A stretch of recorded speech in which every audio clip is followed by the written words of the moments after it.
오늘 우리가 나눌 주제가 바로 이 제목입니다. 마지막 때를 돌파하라입니다.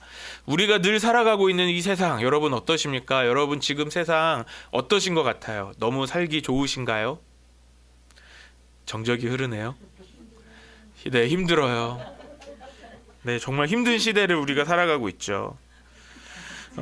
지난 월요일에 네네, 너무 힘드신가 봐요. 네네, 괜찮습니다.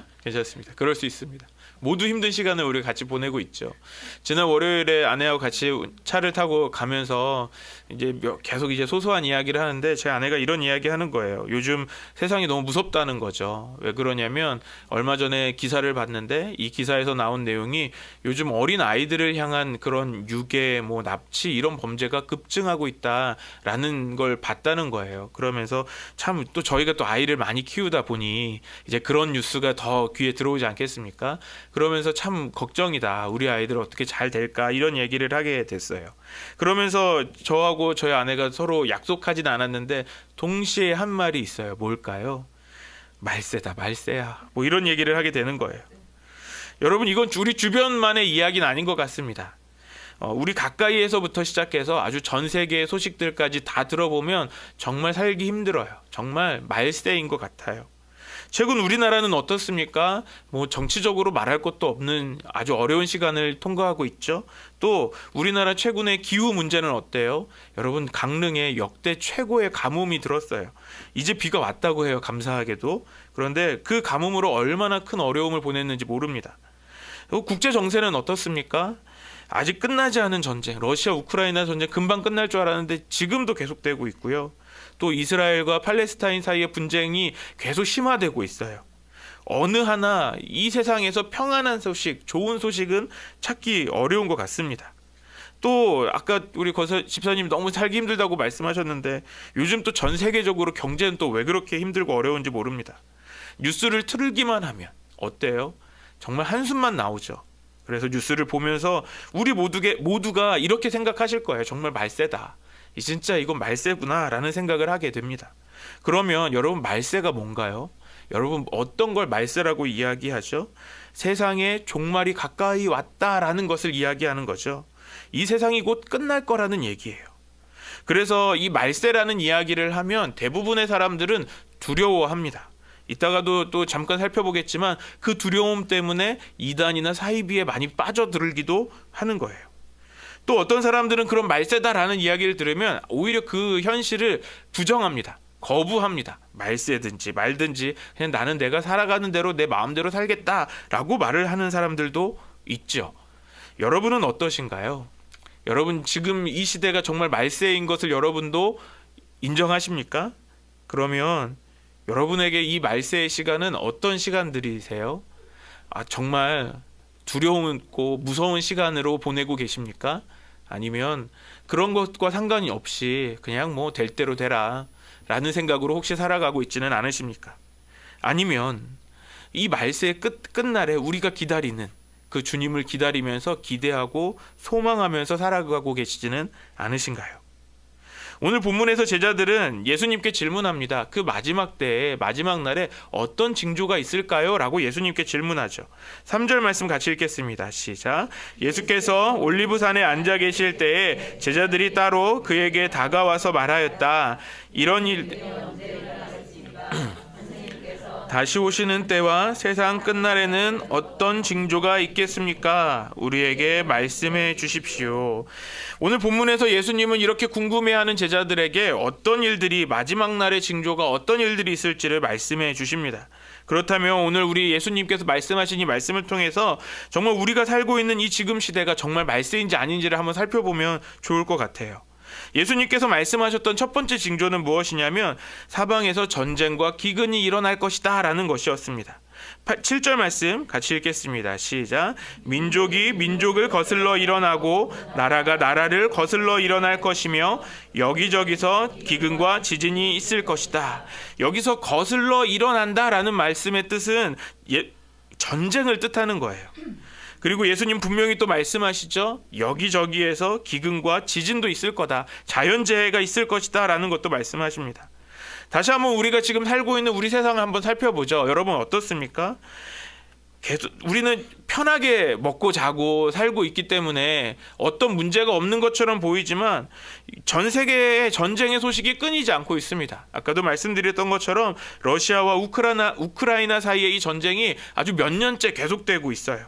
또 최근엔 이스라엘과 이 팔레스타인 지역에 있는 이 분쟁도 이 일로 통하여서 얼마나 많은 연약한 사람들이 죽어가고 있습니까? 어린아이가 죽어가고요. 병원에서 이제 치료받던 사람들도 다 죽어가는 일들이 발생하고 있어요. 아주 안타까운 목숨을 잃어가고 있는 것이죠. 그렇다고 우리나라는 좀 안전한 지역입니까? 우리나라도 안전하다고 볼 수 없어요. 우리나라는 남과 북이 갈라져 있습니다. 언제 전쟁이 터져도 전혀 이상하지 않는 나라예요. 얼마나 국제 뉴스에 나오기 쉬운 소재인지 몰라요. 그래서 가끔 우리나라 남북 간의 긴장 상태가 고조될 때 외국에 있는 선교사들한테 연락이 오는 거예요. 저한테. 너 잘 있냐? 괜찮냐? 한국 전쟁 난다는데 지금 불안하다는데 이런 시대를 우리가 살아가고 있다는 것이죠. 전쟁뿐만이 아니죠. 전 세계적으로 기후위기와 자연재해는 또 얼마나 심각합니까? 여러 가뭄과 홍수와 지진과 태풍이 이어지면서 이 기근은 점점 커집니다. 아까 말씀드렸던 것처럼 정말 이 일은 우리와 먼 이야기인 줄 알았는데 최근에 강릉에서 일어난 그 가뭄을 보니까 이렇게 아예 그냥 하천이 싹 말랐더라고요. 아예 정말 심각한 상황이다라는 것을 또 볼 수 있어요. 그리고 또 미국 어때요? 미국 그렇게 막 문명이 발달하고 아주 전 세계 최강의 나라라고 말하는 미국은 어떻습니까? 캘리포니아 지역에 매년 산불이 나요. 그런데 그 매년 최근 몇 년간 일어났던 산불이 역대 최고다라는 이야기를 계속 갱신하고 있어요. 아주 최악이란 말이 매년 반복되는 거죠. 수만 헥타르의 산림이 불탔고요. 수천 가구의 집이 불타서 없어졌습니다. 여러분 사진에서 보시는 것처럼 아주 하늘이 붉게 물들었다라고 아주 큰 소식으로 뉴스에 보도되기도 했어요. 아무리 과학기술이 발달한 나라에서도 자연재해 앞에서는 어떤 힘도 쓸 수 없는 아주 무력한 모습을 보이고 있는 것이죠. 우리에게 들려오는 이 가까운 소식부터 아주 멀리 있는 소식까지 오늘 예수님께서 말씀하신 그 마지막 때의 징조가 보이는 것 같습니다. 8절에 보면 예수님은 이 모든 일이 재앙의 시작이다 라고 말씀하고 있어요. 그럼 뭐죠? 이것으로 끝나는 게 아니라는 거예요. 이제 더 계속될 것이다 라는 거죠. 계속해서 예수님께서 말씀해 주신 두 번째 징조는 이제 교회가 핍박을 받을 것이다 라고 말씀하십니다. 본문 9절 말씀 같이 읽겠습니다. 시작. 그때에 환난에 넘겨줄 것이며 너희를 죽일 것이다. 또 너희는 내 이름 때문에 모든 민족에게 미움을 받을 것이다. 예수님께서 말씀하셨어요. 예수 그리스도의 이름 때문에 너희가 핍박을 받을 거다. 미움을 받을 거다. 실제로 초대교회의 성도들이 그랬잖아요. 여러분 그림에서 보시는 것처럼 이 로마에게 아주 핍박을 당하면서 저희 그림에 나온 것처럼 십자가에 불타서 매달리기만 할 뿐만 아니라 불태워 죽고 저 로마의 원형 경기장에 아주 굶주린 사자 앞에서 사자의 밥이 되면서 아주 여러 가지 정말 심한 그 성도의 핍박이 있었습니다. 그런데 현재는 어떨까요? 이 핍박이 이때 끝났을까요? 로마 시대에서 끝났을까요? 아니요. 이 핍박은 지금도 계속되고 있다는 거예요. 오픈도어 선교회라고 있어요. 오픈도어 선교회가 매년 월드 와치리스트를 쓰는데요. 무슨 말이냐면 세계의 기독교 박해 지도를 만들어냅니다. 2025년 따끈따끈한 지도를 가지고 왔어요. 여전히 지금 세계 곳곳에서 교회를 박해하고 성도들이 핍박을 당하고 있다는 겁니다. 여러분 그 지도에 보시는 것처럼 진한색 아주 빨갛게 진하게 칠해진 데가 아주 제일 심각한 곳이에요. 어딘지 알아보시겠어요? 이게 좀 더 자세하게 크게 보여드리면 좋겠는데 그냥 한 장으로 보여드리다 보니까 잘 안 보이실 텐데 이 내용을 종합해 보면 현재 교회가 환난과 핍박 중에 있다라는 그런 것을 숫자로 이야기해 주는데요. 3억 8천 명의 사람들이 예수를 믿는 것으로 여전히 박해와 환난을 당하고 있다라는 겁니다. 그러니까 전 세계 인구 중에 7명 중에 1명이 내가 신앙을 가지고 있다는 이유로 핍박을 당하고 있다는 거예요. 아주 극심한 박해와 차별을 당하고 있다라는 거죠. 작년 자료에서 보면 박해받는 기독교인이 3억 6,500만 명이었는데요. 그거보다 더 늘어났다는 거죠. 이 숫자에 들어오는 사람들은 단순히 생활하는 거에 불편함만 겪는 게 아닙니다. 생명의 위협을 받으면서 그렇게 신앙생활을 하고 있는 사람들이 있다는 거예요.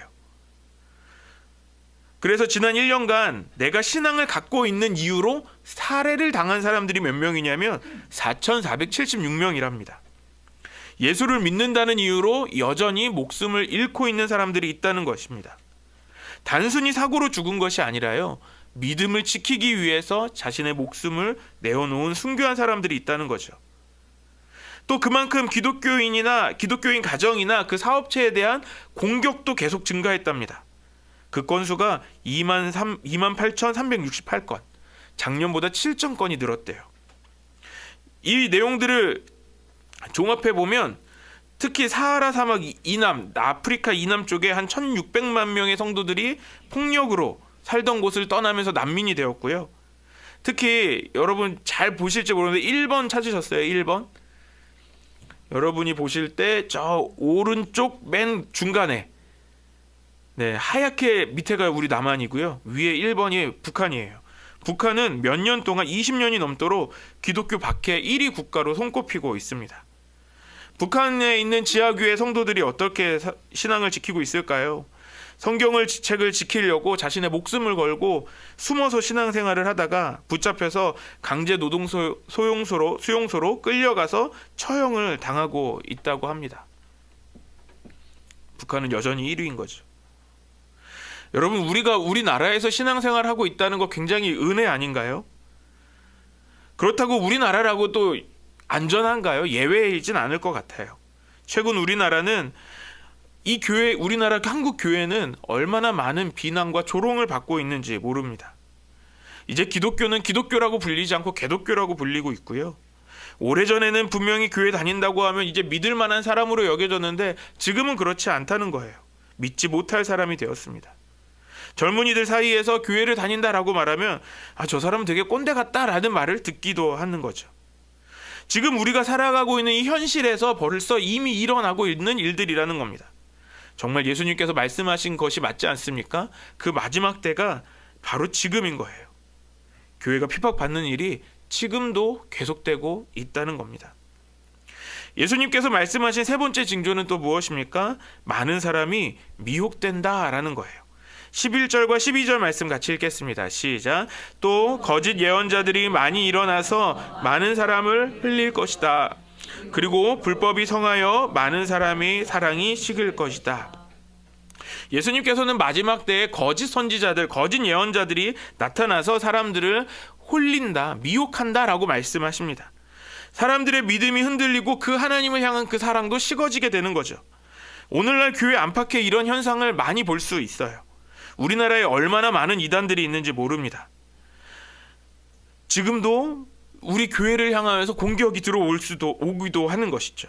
또 많은 성도들이 그런 이단의 공격에 빠져서 이단과 사이비에 넘어가고도 있는 거예요. 우리 한국 교회를 가장 어렵게 만드는 이단 중에 하나는 신천지죠. 얼마 전까지 신천지는요, 자칭 추수꾼이라는 사람들을 교회에 보냈어요.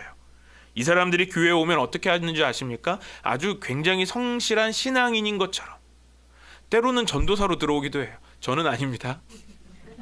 실제로 전도사로도 들어와서 사역하면서 사람들을 한 명 한 명씩 빼가다가 교회 전체를 무너뜨리기도 하는 거예요.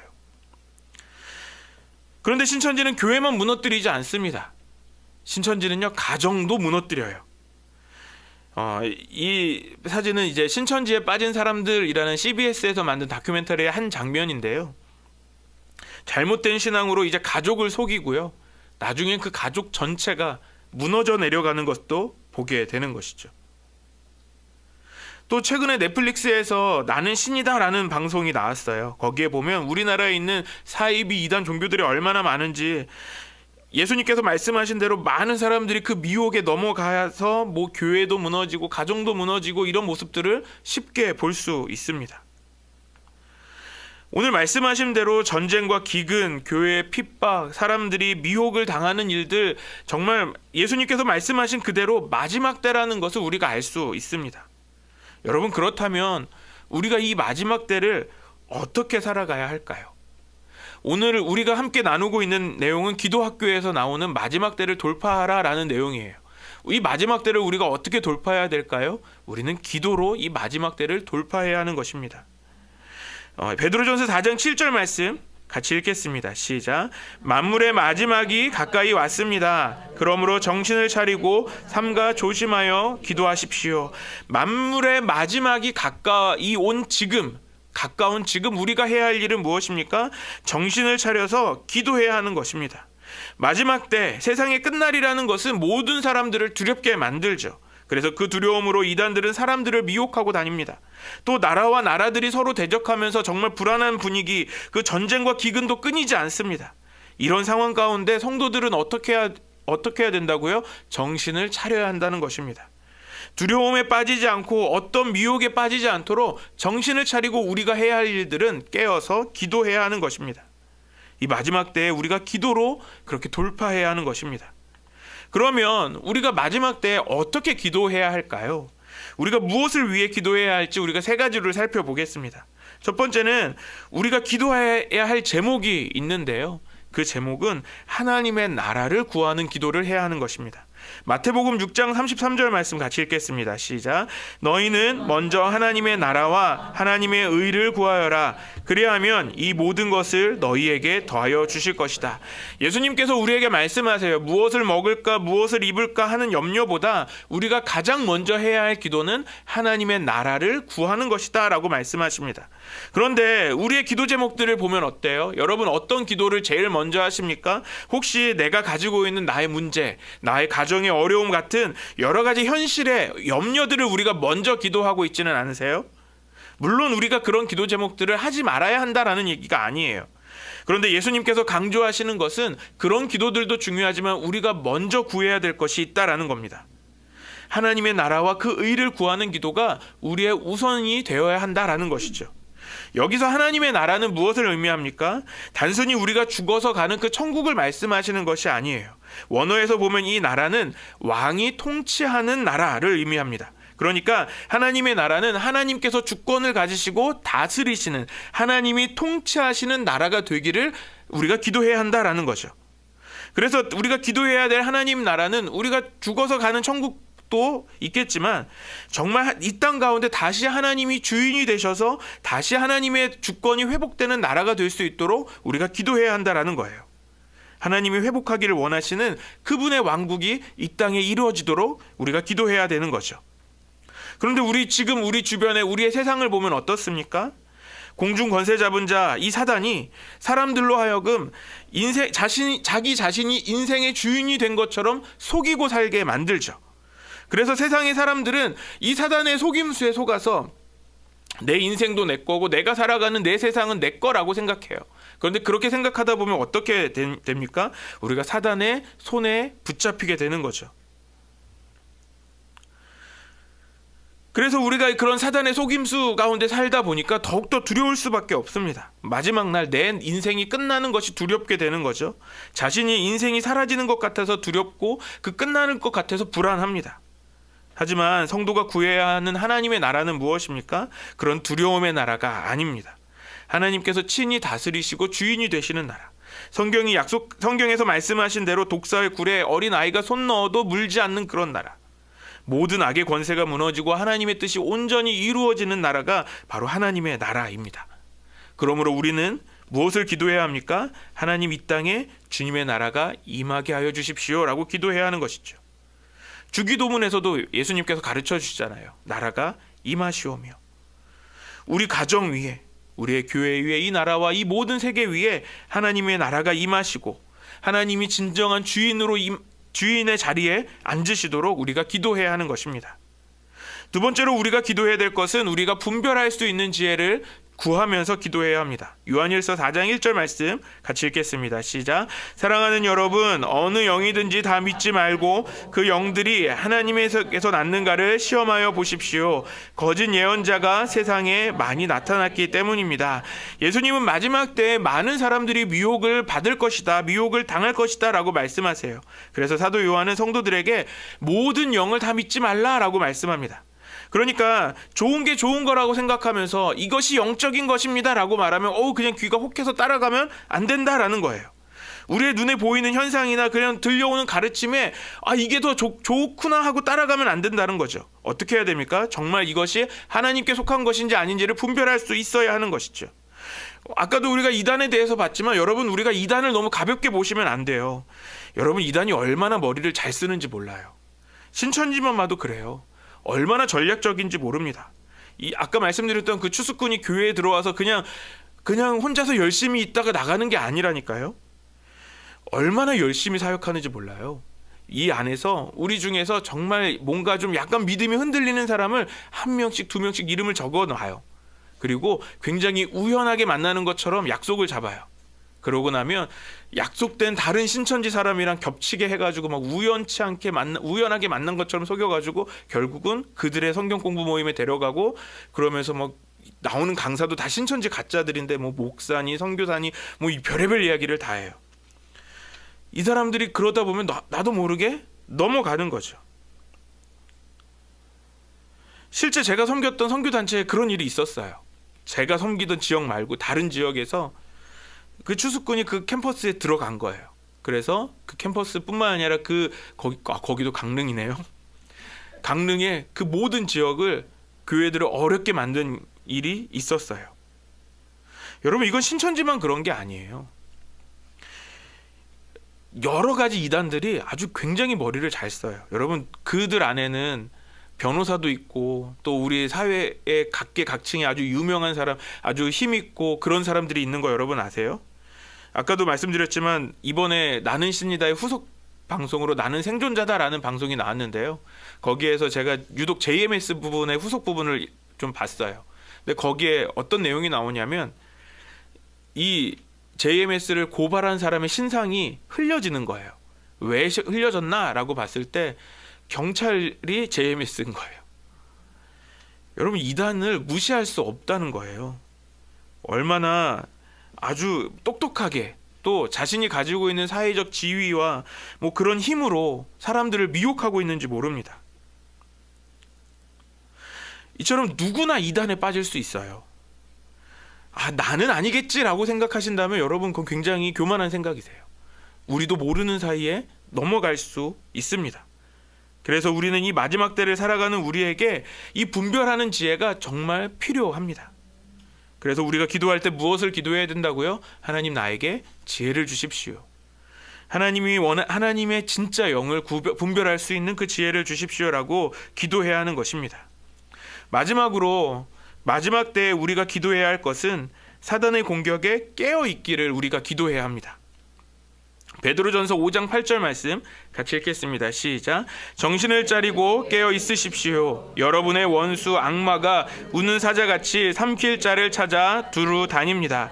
마지막 때에 우리는 정신을 차리고 깨어 있어야 하는 겁니다. 왜냐하면 우리의 원수 사단이 어떻게 다녀요? 우는 사자와 같이 우리를 삼키려고 찾아다니고 있습니다. 여기서 근신하라라는 말씀은요, 술에 취하지 않도록 절제하며 자제하라라는 뜻이에요. 그러니까 깨어라, 경계하는 태도를 가져라 라는 거죠. 그러니까 우리는 영적으로 나태하지 않을 수 있도록 깨어서 사단의 공격에 대비하고 있어야 한다라는 겁니다. 앞에서 이단에 빠지는 사례를 말씀드렸던 것처럼 누구나 자신도 모르는 사이에 미혹을 당할 수 있어요. 특히 지금은 마지막 때이기 때문에 이 사단의 공격이 계속되고 있습니다. 아주 더 강력하게 오고 날카롭게 옵니다. 그래서 이 마지막 때를 살아가는 성도는 기도로 깨어 있어야 하는 줄 믿습니다. 이것은 기도가 단순히 내 마음의 평안을 지키기 위해서 하는 것이 아니라는 겁니다. 사단의 공격과 그 미혹 속에서 우리 자신을 지키기 위해서 우리가 가져야 될 영적인 무기이다라는 겁니다. 우리가 살고 있는 이 시대가 정말 마지막 시대라는 것은 누구도 부인하지 않습니다. 그렇다면 여러분, 이 시대가 마지막 시대라는 것이 이제 나에게 어떻게 다가오시나요? 제가 굉장히 무서운 얘기를 많이 해서 혹시 여러분 불안하지 않으십니까? 사실 말세라는 말은 긍정적인 단어이기보다는 굉장히 부정적인 단어예요. 그래서 말세라는 말을 들으면 두렵고 불안한 게 맞죠. 그런데 우리에게 이 말세는 어떻게 다가오는 것이 맞을까요? 예수님을 믿는 우리들에게 이 말세는 어떻게 보면 그렇게 부정적이고 어려운 시간은 아닌 것 같습니다. 왜냐하면 이 말세는 두려움의 시간이 아니라 다시 오실 주님을 우리는 맞이하는 시간이기 때문에 그렇습니다. 우리가 주님을 맞이하기를 준비하는 시간이 되어야 한다는 거예요. 그래서 우리가 이 마지막 때 기도로 돌파해야 하는 것이죠. 우리가 그렇게 만나기 원했던 주님이 이제 곧 오실 시간이라는 겁니다. 그래서 우리에게 말세는 두려움의 시간이 아니라 오히려 소망의 시간이 되어야 하는 줄 믿습니다. 그래서 주님께서는 이 마지막 때를 우리가 어떻게 기다려야 되는지 또 말씀해 주셨는데요. 마태복음 25장 1절부터 4절 말씀 같이 읽겠습니다. 시작. 그런데 하늘나라는 저마다 등불을 들고 신랑을 맞으러 나간 열처녀에 비길 수 있을 것이다. 그 가운데서 5은 어리석고 5은 슬기로웠다. 어리석은 처녀들은 등불을 가졌으나 기름은 갖고 있지 않았다. 그러나 슬기로운 처녀들은 자기들의 등불과 함께 통에 기름도 마련하였다. 우리가 잘 아는 열처녀의 비유죠. 10명의 모두가 신랑을 맞이하기 위해서 등불을 가지고 나갑니다. 그런데 슬기로운 5처녀는 기름을 준비했고 어리석은 5처녀는 준비하지 않죠. 결국 어떻게 되죠? 신랑이 왔을 때 기름을 준비한 5처녀만이 신랑을 맞이하고 그 혼인잔치에 들어가게 되는 것이죠. 사랑하는 여러분, 이 마지막 때를 기도로 준비하는 것은 단순히 두려움을 이겨내기 위한 것이 아닙니다. 이것은 오늘 슬기로운 5처녀처럼 우리가 신랑 되신 주님께서 오심을 기도로 기다리는 시간이라는 겁니다. 기름을 준비한 이 슬기로운 5처녀들의 마음이 어땠을까요? 이 기름통을 하나 더 들고 오는 거예요. 하나 더 들고 갈 때 내가 무겁게 왜 이걸 하나 더 들고 갈까? 저 어리석은 처녀들처럼 저 친구들처럼 나도 이렇게 가볍게 들고 가도 될 텐데 라고 생각했을까요? 이 결혼식은 어떻게 보면 그들의 결혼식이 아니잖아요. 그들은 들러리예요. 내가 내 결혼식도 아닌데 내가 이렇게 기름통 하나 더 들고 내가 힘들게 이 신랑을 맞이하러 가야 될까? 이런 생각을 했을까요? 이 슬기로운 처녀들은 신랑을 맞이할 생각에 아주 설레었을 거예요. 신랑은 어떻게 생겼을까? 또 신부는 어떻게 예쁘게 단장을 할까? 이 결혼식은 얼마나 아름답게 진행될까? 이런 일들을 기대했을 겁니다. 여러분, 우리도 마찬가지여야 한다라는 겁니다. 마지막 때를 우리가 두려움으로 이 시간들을 보내는 것이 아니라 너무 또 두려워서 또 숨는 것도 아니고요. 주님을 만날 그 기대감을 가지고 우리가 기도하며 준비해야 한다라는 것입니다. 세상 사람들은 이렇게 말할지도 모릅니다. 어차피 망할 세상 못하러 기도하냐라고 이야기할지 모르겠어요. 그저 내가 원하는 대로 내 마음대로 즐기다가 그냥 이 세상 끝나면 끝나는 거지 라고 생각할지도 모릅니다. 그러나 성도는 그렇지 않습니다. 누가 기도를 멈추어도, 누가 쓸데없는 짓이라고 말해도 우리는 기도해야 하는 것입니다. 왜요? 우리에게 이 기도는, 이 마지막 때를 돌파하는 기도는 우리 주님의 오심을 기다리는 것이기 때문에 그렇습니다. 우리가 정말 만나기 원하는, 정말 보고 싶은 그 주님이 다시 오실 그 주님을 만나기를 기다리는 것이죠. 그래서 우리가 작년 11월, 12월에 우리가 요한계시록 묵상하지 않았습니까? 그 요한계시록 묵상할 때도 마찬가지지만 그 마지막 날에 어린 양과 함께 천상에서 예배드릴 그 날을 우리는 준비하는 시간인 거예요. 그래서 성도에게 이 마지막 때는, 말세는 두려움의 시간이 아닙니다. 오히려 우리에게 기대와 소망을 갖는 시간이어야 합니다. 그렇다면 우리는 이 마지막 때에 여러분, 우리가 같이 기도로 돌파하지 않으시겠습니까? 사랑하는 여러분, 우리는 지금 마지막 시대를 살아가고 있습니다. 세상은 두려움과 혼란 가운데 있지만 성도에게 말세는 두려움의 시간이 아니라 주님을 만나기를 준비하는 시간입니다. 이것은 단순히 의무적으로 기도하는 것이 아닙니다. 내가 정말 다시 오실 주님을 만나기를 기대하면서 준비하는 것이죠. 우리가 마지막 때를 그래서 두려움으로 살아가는 것이 아니라 기도로 돌파하며 소망으로 살아가는 저와 여러분들 되시기를 소망합니다. 그래서 이제는 우리가 두려움으로 살지 않고 이 시대를 분별하는 지혜를 구하고 하나님의 나라를 기다리는 저와 여러분 되시기를 소망합니다. 그래서 마지막 날, 주님 오시는 그날에 우리가 다 함께 주님을 맞이하며 어린 양의 혼인잔치에 참여하게 되는 우리 안성열린교회 모든 성도님들 되시기를 주님의 이름으로 축원합니다. 우리 같이 기도하시겠습니다. 모든 역사를 주관하시는 하나님 아버지 감사합니다. 우리가 이 마지막 때를 믿음의 기도로 돌파하게 하여 주시옵소서. 이 세상의 가치에 휩쓸려 가는 것이 아니라 정신 차리고 깨어서 이 세대를 분별하며 기도할 수 있게 하여 주시옵소서. 우리의 마음의 두려움에 사로잡히지 않게 하시고 슬기로운 다섯 처녀와 같이 기도로 기름을 준비하는 성도 되게 하여 주시옵소서. 마지막 때 혼란과 미혹 속에서도 분별하는 지혜와 기도의 자리로 나아가는 그 믿음을 주시옵소서. 주께서 다시 오실 그날을 기다립니다.